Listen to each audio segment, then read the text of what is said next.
Hello, and welcome. In today's explainer, we're jumping into a really powerful and, honestly, emotionally rich selection of Psalms. We're going to go on a journey from these huge promises and a sense of belonging right down into the depths of despair, and then all the way back up to a place of just unshakable praise. Okay, so to really get our heads around this, we're going to focus on three key questions that come right out of these ancient songs. We're going to look at what spiritual citizenship is, an eternal promise that seems almost too good to be true, and what it really means to live a flourishing life. So let's kick things off with that first question. We're going to see how Psalm 87 explains this really profound idea of spiritual citizenship, one that kind of transcends borders and even history itself. First things first, what exactly is Zion? Well, when the psalmist talks about the gates of Zion, he's talking about Jerusalem, the city where the temple stood.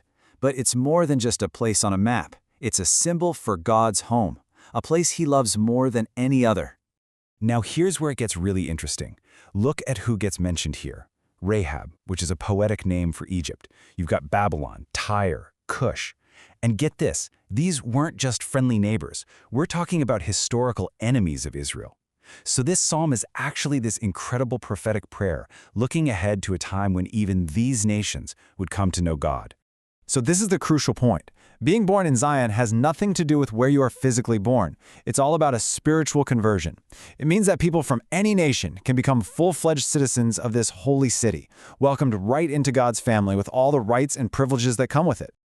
All right, let's move on to our second big question and unpack the massive, game-changing promise God made in Psalm 89. This is a promise that, you'll see, really shapes everything that comes after it.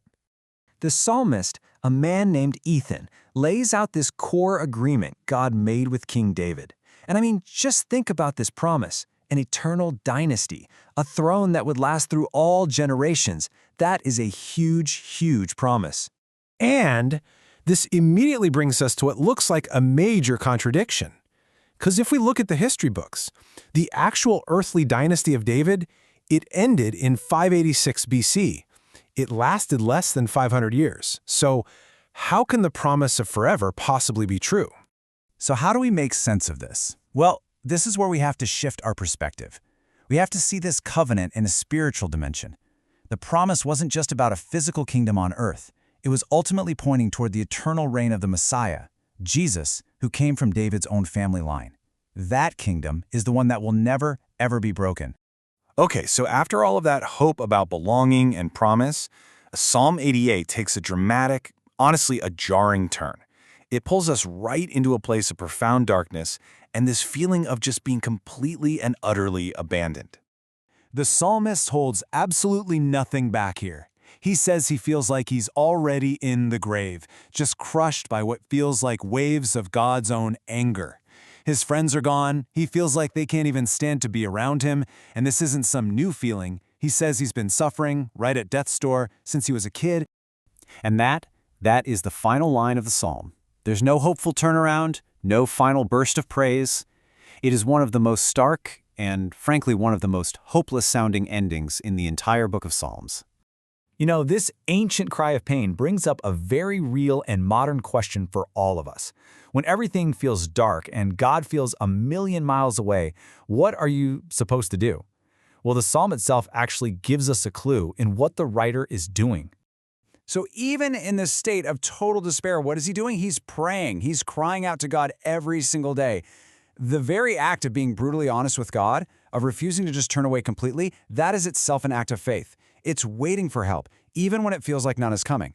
Okay, so from that absolute low point, we start to climb back up. We rise into the final Psalms in our reading today, and they answer our third and final question. In the middle of all this life and chaos, what kind of fruit can we actually bear?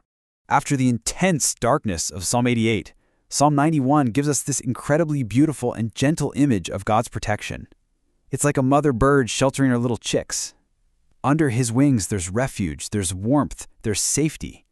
Then Psalm 92 comes along and gives us this really practical rhythm for a life that's rooted in that safe place.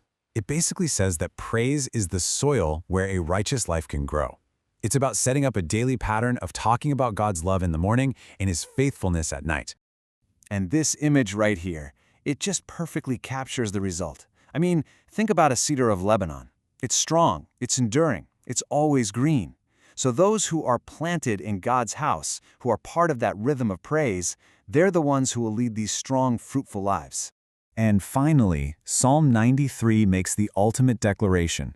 This one statement cuts through absolutely everything, all circumstances, whether we're feeling the joy of Psalm 92 or the deep despair of Psalm 88.